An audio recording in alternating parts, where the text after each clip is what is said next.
Hello, welcome to On Wildlife. I'm your host, Alex Ray. On this podcast, we bring the wild to you.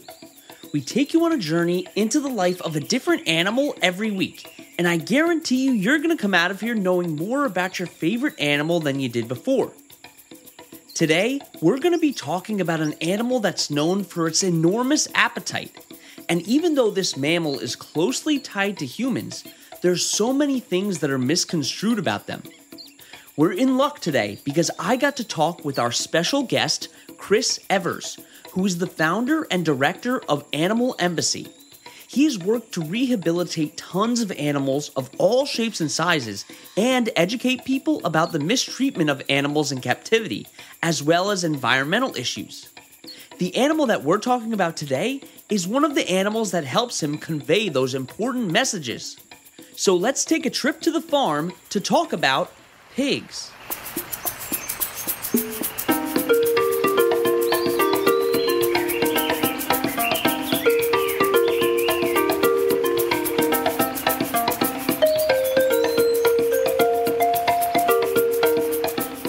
Our guest, Chris, has spent 36 years working with animals in one way or another. He's been the director of nature camps, a volunteer at his local nature center, and has even worked as an Alaskan fishing captain. He truly has a passion for conservation and for the proper treatment of domesticated animals. And speaking of, the specific breed of pig that we're talking about today is called the Kune Kune, a domesticated pig from New Zealand. Chris has this specific breed of pig, who he'll share a bunch of interesting stories about during today's episode. So let's get into the interview. Hi, Chris. How are you doing? I'm doing very well, and how are you today? I'm great. Thanks so much for coming onto the podcast. I'd love to get some information on how you first knew that you wanted to start working with animals and kind of your journey to where you are now. Sure. So it's been a long journey, but it started early. My earliest memories are out on Long Island where I was born and spent the first 3 years of my life. I was 3 years old, but I remember it vividly to this day. And I remember going with my Uncle Teddy, who was a veteran, down to that sump and feeding the ducks and catching tadpoles. And we both loved nature. So that's where I see the beginning, my beginning. And it didn't stop. My love of life and my pursuit of life never waned. It only grew. The yellow spotted salamander is my logo. I saved one on Seven Settlers Trail in Darien, Connecticut when I was 3. And it's partially because it's the first creature that I ever saved, partially because it's local, and so too are we all, and then partially because yellow spots draw attention, and I don't want to fade into the background. I don't want to pick something that has cryptic coloration that melts into the background. I want to stand out, as does the yellow spotted salamander.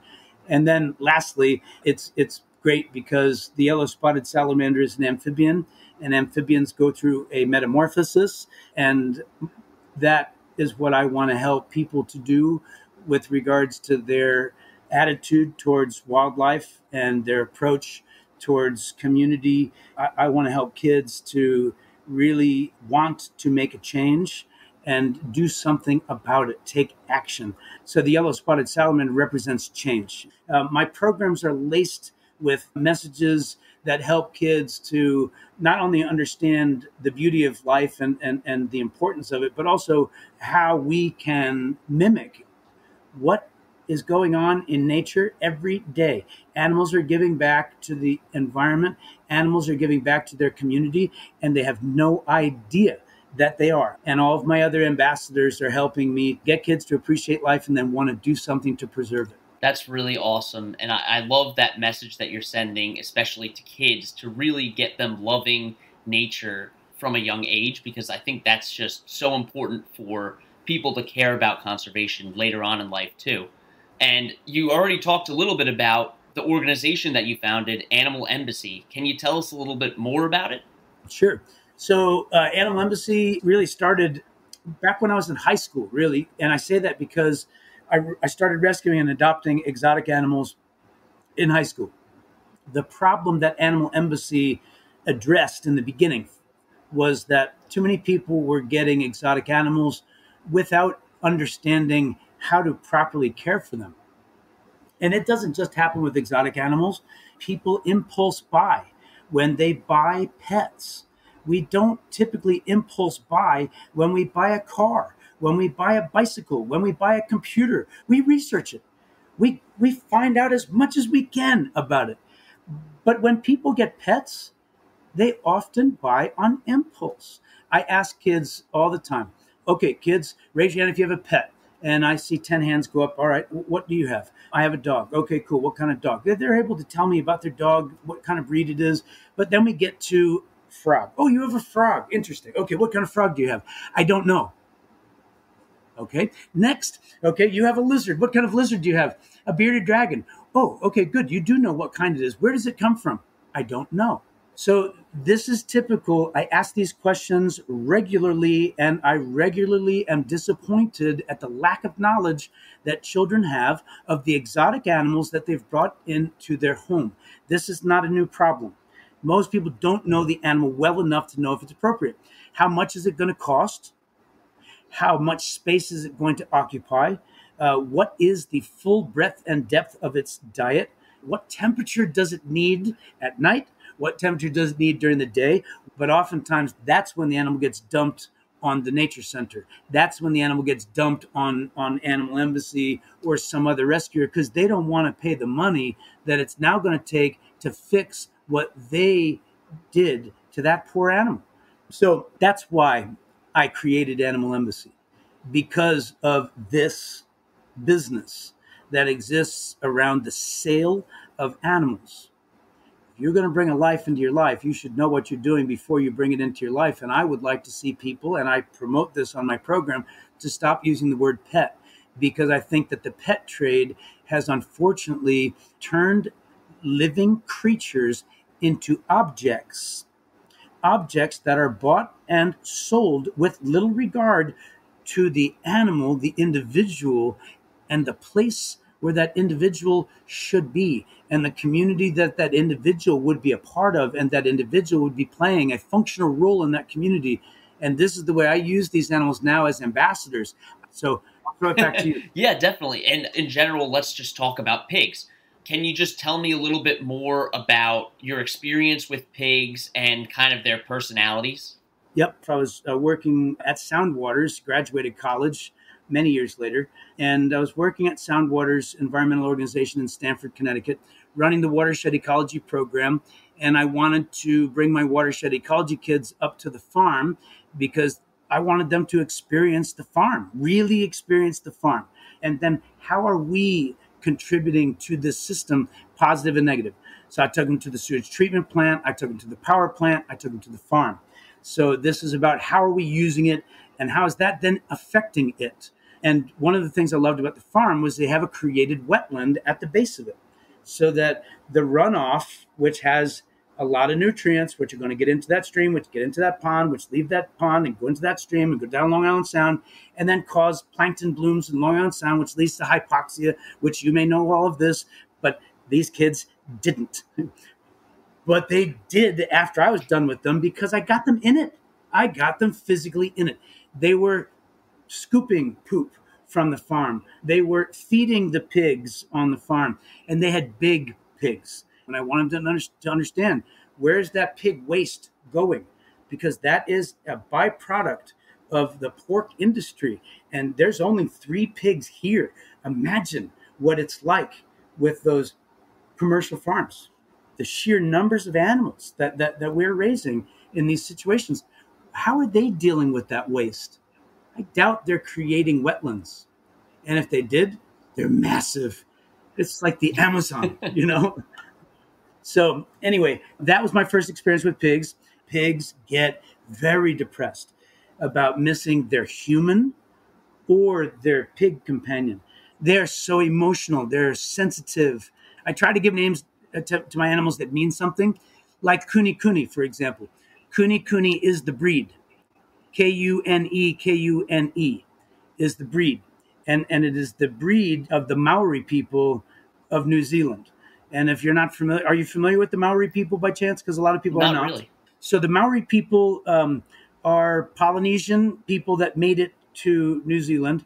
and inhabited New Zealand. So I think they are the first inhabitants. They did not bring pigs with them, and pigs are not native to New Zealand. So how the Maori got the pigs from the sealers or the whalers or the pirates, I don't know for sure, but they're pretty tough people. And the kids, there's an easy connection with kids because the movie Moana depicts the Maori people in cartoon form. So if you're familiar with that movie Moana, then you have some familiar with the Maori people, anyone, and you know a Maori word, pua. Pua is the name of the pig. And just like Simba in The Lion King means lion, that was embedded into that movie. Most of those animals' names have a meaning, if not all. Pua means pig in Maori. And Kuni Kuni, Kune, is the breed name. And it means in Maori, fat and round. That's great. And can you talk a little bit more about the intelligence of pigs and how it compares to other animals? And what have you observed from your first-hand experiences with that? Yeah, so I can comment about what I've read and what I've been told, that pigs are perpetual toddlers. That was backed up by reading that I did that said that pigs can achieve a 3-year-old's intelligence. Somebody just today told me that a pig can achieve a 2-year-old's intelligence.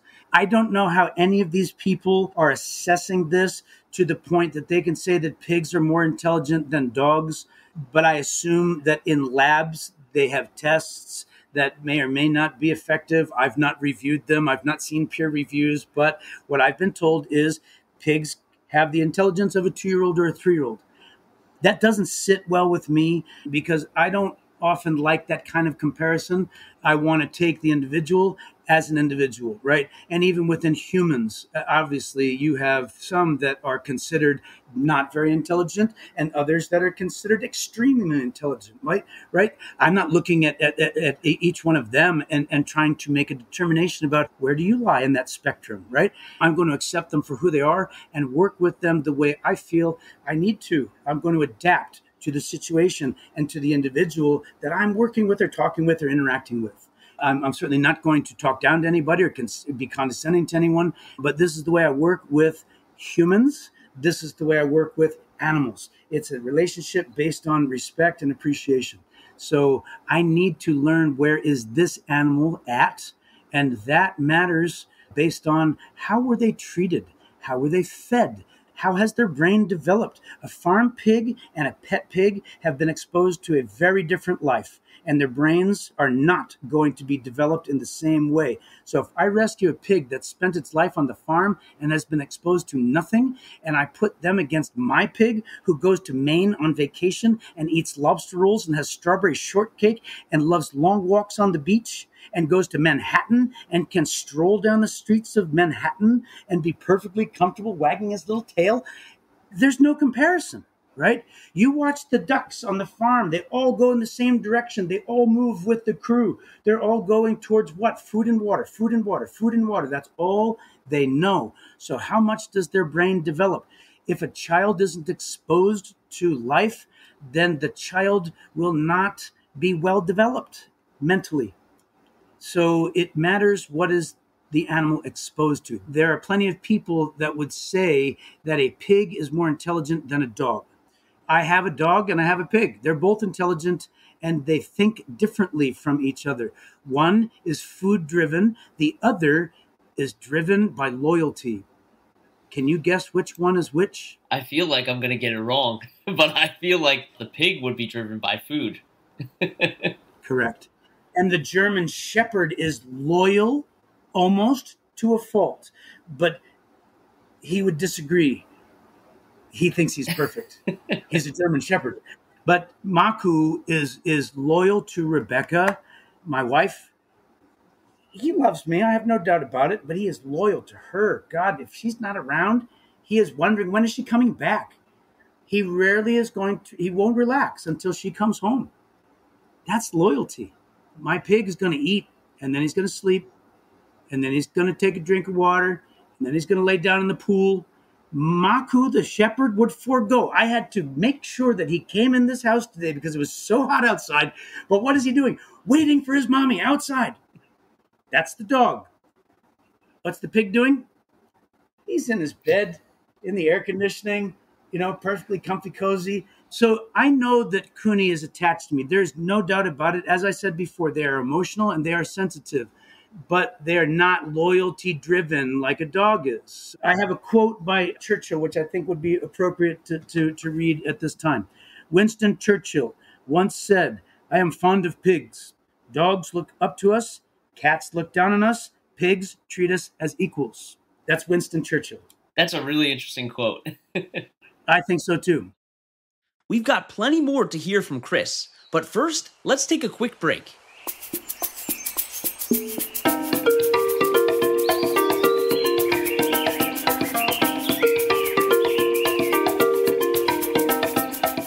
Time for today's trivia question. What kind of animal is an axolotl?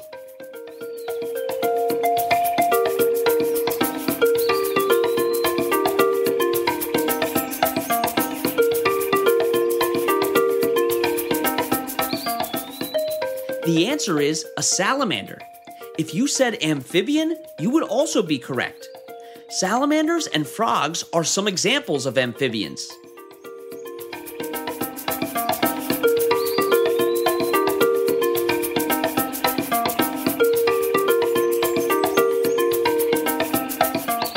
I know you talked about this before we started recording, but I'd love for Kuni to come in and kind of show us some of his vocalizations, because I wanted to talk about that and how they communicate with each other.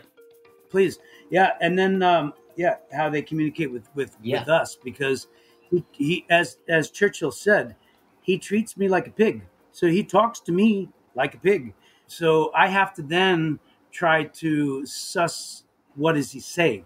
And so I've gotten pretty good at it. But what I've read is that there are over 20 vocalizations that have been sort of interpreted from pigs. 20 different vocalizations ranging from wanting food to calling for mates to expressing discontent to expressing pleasure, but 20 different vocalizations that have been documented. And we have heard any number of vocalizations. Is it 20? I'm not sure, but we hear a lot. And I think we got a pretty good handle on what they mean. So I expect when I bring Cooney in that I'm going to get a greeting from him. And it is extremely rewarding when you have not seen Cooney for a while. And it could just be that you were out for a couple of hours, but it could be that we went away and we've been gone for a week, and Cooney's been cared for by people that he knows, and he's got visitors and he's got friends, but it's not us. And his connection is definitely strongest to me and then second to Rebecca. And so when we come home, he will come running up the field, just so excited. You have never gotten a better greeting from anyone in your life as we get from this pig. Let me go get him, see, and he's probably going to be silent now when he comes in. But I doubt it. We'll see. Give me just a minute. Come here. Hi, good boy. Come here. Good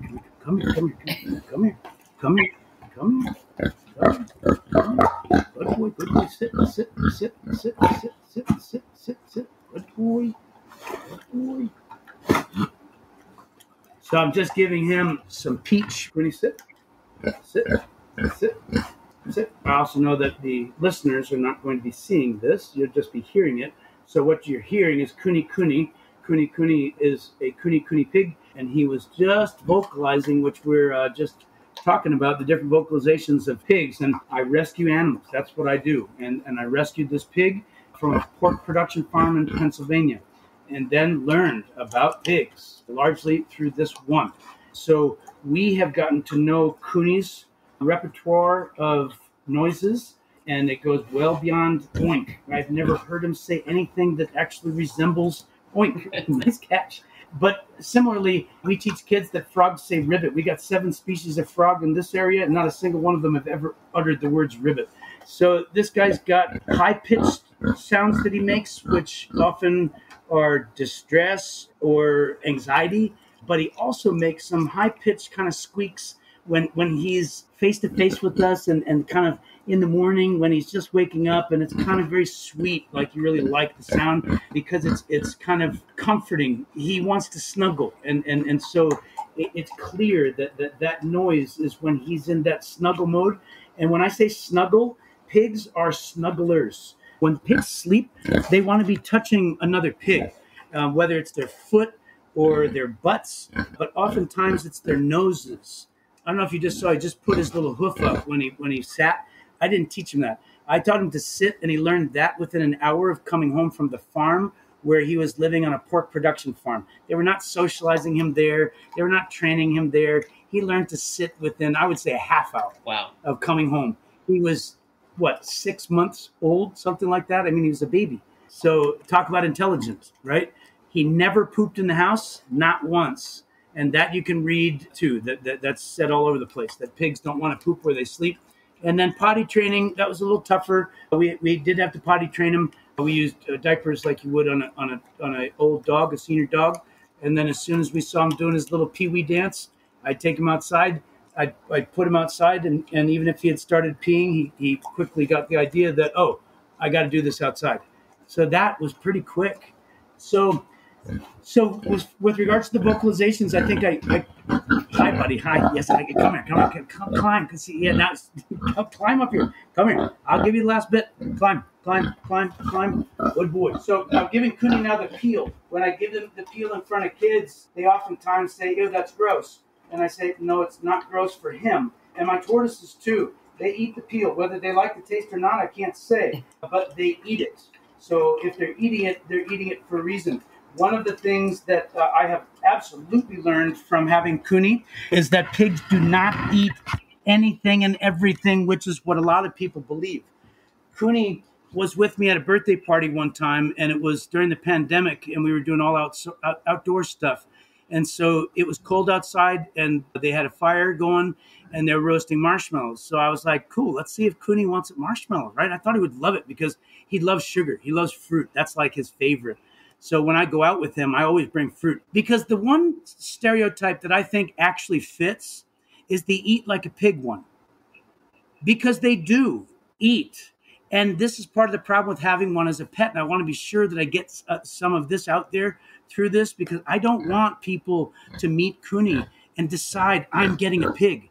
And if they do decide they're getting a pig because they met Cooney, it's because they have now believed they've learned enough that they can actually do this the right way. This is not my pet. I want to be clear about that. I rescue animals. This is my job. I am dedicated to this animal. Why does this work? I don't have another pig. I'm the other pig. Right? Most people don't have another dog. They are the other dog, right? So people often ask me, oh, well, pigs are social. I'm like, do you have a dog? They're like, yes. How many dogs do you have? One. What's the difference? There isn't one, right? If you have a dog and you don't have another dog, you better be there for your dog, because they're social animals that live in packs. Well, pigs, they aren't social like dogs, but they are social. But there's a lot more brute force going into things with them. You know, it's like, I want that. No, I want that. No, I'm taking that, right? It isn't, oh, let's share. Dogs will share. The pig doesn't share. So the eat like a pig thing, I do agree with that one. The eat anything thing, I don't agree with. And then the dirty one, I don't think there was a question about this, but I would love to bust that myth too. People think pigs are filthy. I have not met many animals that are cleaner than pigs. And I don't think it's just my pig. But I provide my pig with the ability to be clean, and he likes it. So he seeks it. If you have pigs on a farm and they don't have a choice about where to go to get wet, then they're all going to go to the same place. And what's going to happen to that place? We all know, even from humans, that some child is always going to pee in the pool, and it might not be the child, it might be a grown-up. We all know that occasionally a child might poop in the pool, right? This is human behavior. So we can assume that if a lot of pigs are forced to go to the same place, that eventually somebody's going to pee in the pool, right? And so eventually that water is going to be disgusting because it isn't going to be filtered and it isn't going to be changed. Cooney's pool is changed every 2 days unless the 60-pound tortoise gets in it, which he did today, and he pooped in it. So I had to change it today, whereas I would have probably waited until tomorrow, because when Cooney gets in it, he doesn't pee in it and he doesn't poop in it. But the tortoise does. So who's the dirty one? The pig or the turtle? Nobody says that tortoises are filthy beasts, but it's the tortoise that pooped in the pool. That's a great way to really address that misunderstanding that so many people have. And I think a lot of what we think about animals has been influenced about how we treat them, and then we view their behaviors when they're in captivity and the way that we've cooped them up. And it's not actually true about animals. It just makes me think about our misconceptions about sloths and how much they sleep, because we were only observing sloths in a zoo, so we thought that they slept for pretty much all the day and all the night, but it's not actually true in the wild. Many animals are behaving as if they were in prison because that's the way they are treated. So animals need to be mentally and physically engaged to be healthy. And that's what I do with Cooney. And with Cooney, it's much more difficult than with some of my other animals because he is intelligent and social. And so to the people that get pigs as pets, most of them will only get one and they will treat it like a dog. Unfortunately, it's going to fail in most cases because they're not dogs. And if you keep giving them what they love, they will get fat. And it's not hard to overfeed a pig because they absolutely love to eat. And so we want our animal to be happy. And I think that part of this, unfortunately, gets wrapped up in endorphins. We enjoy seeing someone happy, right? It makes us happy to make them happy. I give my neighbor Mary flowers. Mary smiles. She's 95. It makes me smile. Was it selfish then that I gave Mary flowers? Maybe, but not really, right? But I smile. It makes me happy, right? So I then might go give Mary flowers again tomorrow because it made me happy today. Right? So if I give Cooney food, he's happy, I'm happy. It triggers, I do believe, the endorphins. And so I think that some of it, we get into a bad pattern where we want the pig to be happy or we want our dog to be happy. We give them cookies. How many fat dogs, how many fat cats have you seen? It doesn't need to be a pig for us to get into this trap. It's not healthy for the animal. And as you stated, if you're going to study them in captivity like the sloth, and you're going to try to make judgments based on who they are and what they need based on their life in captivity, it's not the same as their life in the wild. My animals know me extremely well. I don't treat them like wild animals because they are not wild animals. They're stuck in captivity. I want them to be happy in captivity. I want them to be happy with me. And when you come to visit, that's what you will see. I think it's important for us to try to see ourselves at times in our animals, but I think it's also important to recognize that they're not just like us.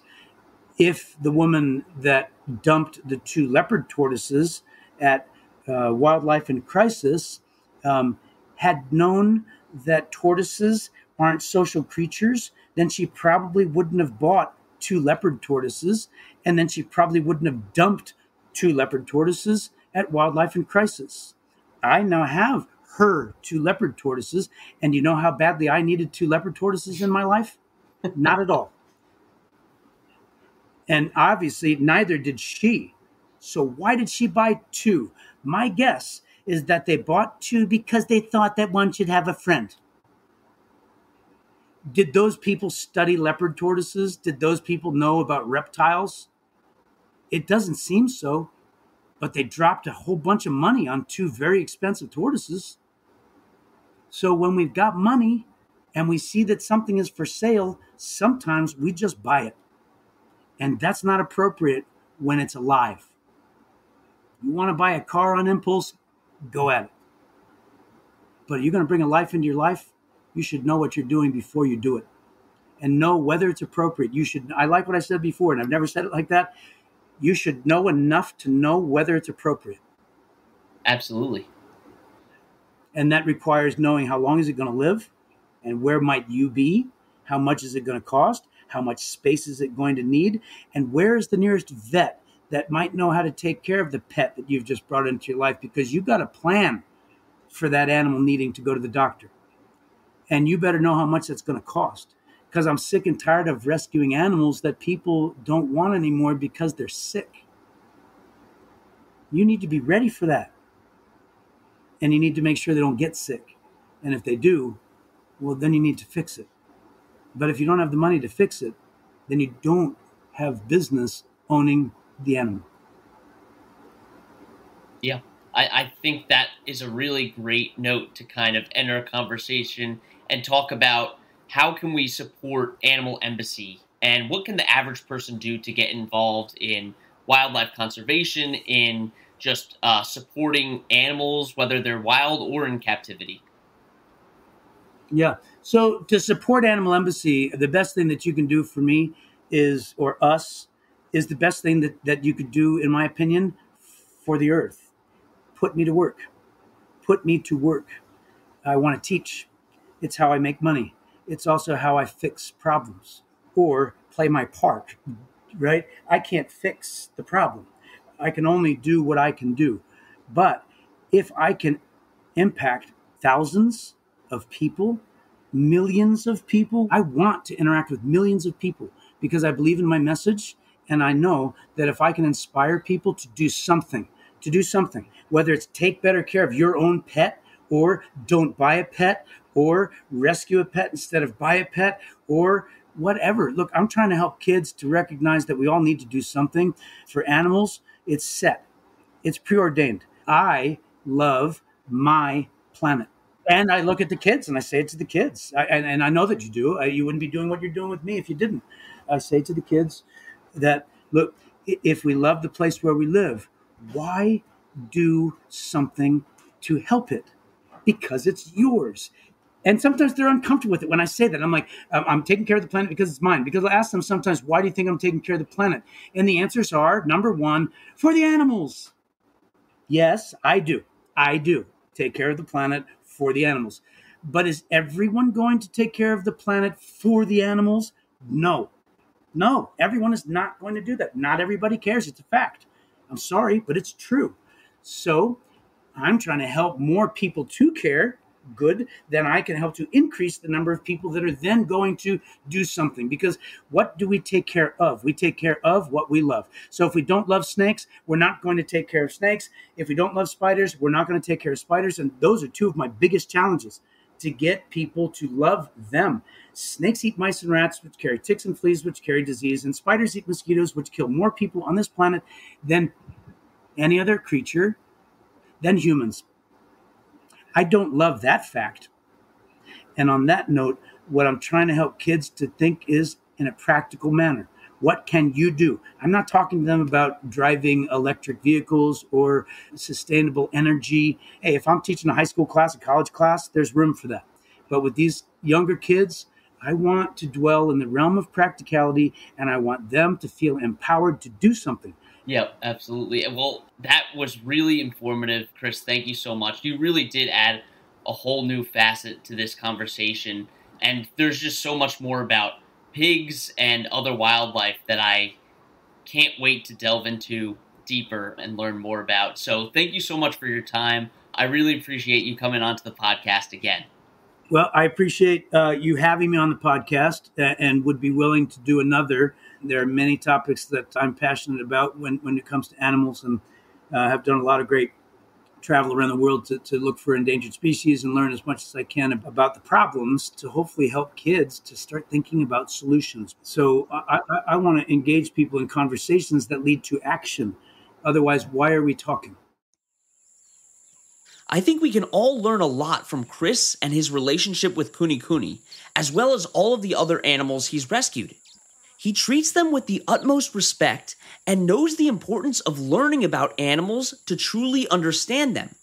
He also really made me think about how we view animal intelligence, taking into account how we study animals and the environment that they've been raised in. Overall, this was such a great interview, and I'm so glad he was able to join us. If you want to support Chris and his work, you should check out Animal Embassy's website, animalembassy.com. Thank you so much for coming on this adventure with me as we explored the world of pigs. You can find the sources that we use for this podcast and links to organizations that we reference at onwildlife.org. You can also email us with any questions at onwildlife.podcast@gmail.com. And you can follow us on Instagram at on_wildlife or on TikTok at onwildlife. And don't forget to tune in next month for another awesome episode.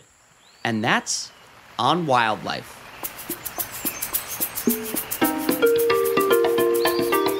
You've been listening to On Wildlife with Alex Ray. On Wildlife provides general educational information on various topics as a public service, which should not be construed as professional, financial, real estate, tax, or legal advice. These are our personal opinions only. Please refer to our full disclaimer policy on our website for full details.